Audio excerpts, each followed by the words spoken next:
Hello dear students, welcome to my test series. आज हम करेंगे ब्लूम्स टैक्सोनॉमी को आगे बढ़ाते हुए।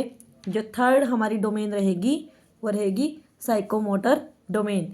इससे पहले हम अच्छे से डिटेल में जो दो डोमेन हैं, फर्स्ट और सेकंड, वो हम कंप्लीट कर चुके हैं।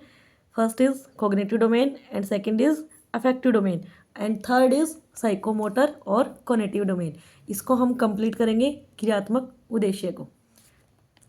इसमें जो मेन पॉइंट्स जो कैटेगरी हैं वो 6 कैटेगरी जो मेन रहने वाली हैं, इसको मैं आपको शॉर्ट में बताऊंगी, इनको अच्छे से समझना। क्रियात्मक उद्देश्यों का संबंध विद्यार्थियों के शारीरिक प्रशिक्षण एवं कौशलों, शारीरिक प्रशिक्षण और कौशलों, ये जो मेन पॉइंट रहने वाला है इसमें साइकोमोटर डोमेन के अंदर के विकास के साथ है। क्रियात्मक क्षेत्र के मुख्य स्तर निम्नलिखित हैं। देखें, जो क्रियात्मक क्षेत्र हैं इसके मुख्य स्तर देखें। फर्स्ट इज इम्पल्सिव, किसी भी स्टूडेंट को मोटिवेट करना, एक्टिवेट करना, जो अभी तक हमने अफेक्टिव डोमेन में और कॉग्निटिव डोमेन में हमने जो कैटेगरी की हैं उसमें हमने अच्छे से पढ़ा है। अगर उसकी जो रुचि है उसी की तरफ उसको लेकर जाना, उसी का जो गोल है उसका, उस रुचि की तरफ आगे बढ़ते हुए उसको एक्टिवेट करना, ये होता है इम्पल्सिव।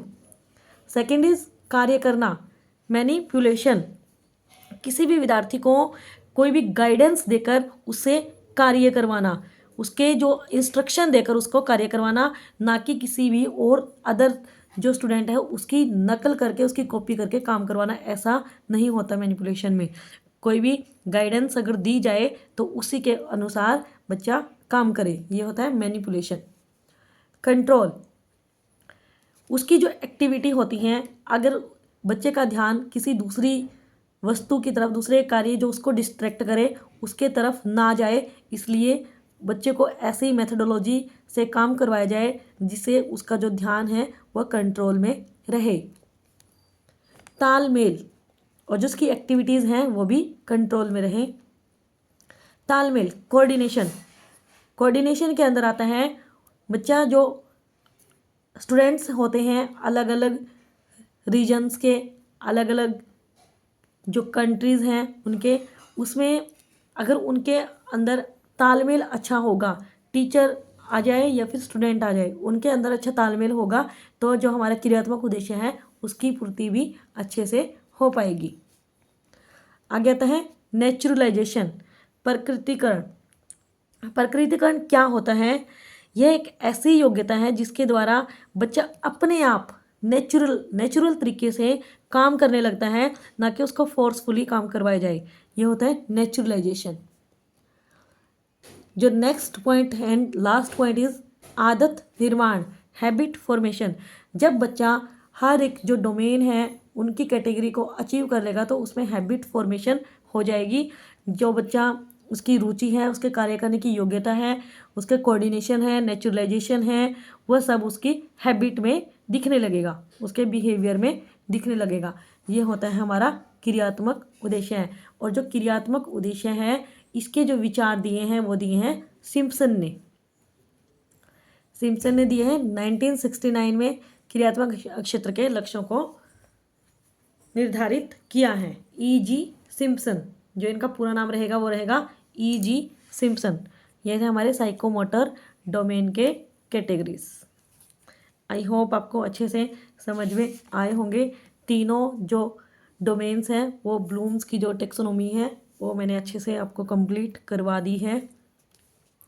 और जो आगे इसमें टॉपिक्स, इम्पोर्टेंट जो टॉपिक्स रहेंगे वो भी अच्छे से कंप्लीट करवाए जाएंगे। इसमें एक और बात है जो ध्यान देने योग्य है, कई बार एग्जाम में क्वेश्चन आ जाता है, एक बार ये देख लीजिए ताकि कोई भी क्वेश्चन अगर एग्जाम में आ जाए तो वो आपका छूटे ना। जो मानसिक योग्यताएं हैं, देखिए जो RCEM, ये regional college of education Mysore, जो इसकी फुल फॉर्म बनती है regional college of education Mysore. Approach दी है इन्होंने, जो इंस्ट्रक्शनल ऑब्जेक्टिव्स हैं उनको बिहेवियर में कैसे लाया जाए, उसी के बेस पर जो इन्होंने मानसिक योग्यताएं होती हैं जो मेंटल एबिलिटी होती हैं उनको 17 वर्गों में बांटा गया है। ये याद रख लेना। RCEM जो अप्रोच है उनके अंदर जो मानसिक योग्यता है उसको 17 वर्गों में बांटा गया है। और जो गिलफर्ड है उन्होंने मानसिक योग्यताओं को 120 मानसिक योग्यताओं का उल्लेख किया है।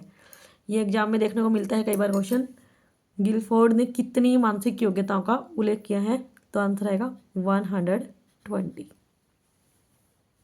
आई होप आपको अच्छे से समझ में आए होंगे। जो इम्पोर्टेंट टॉपिक्स हैं वो कंप्लीट करवाए जा रहे हैं, इसलिए वीडियोस को ध्यान से देखें और अच्छे से पढ़ते रहें।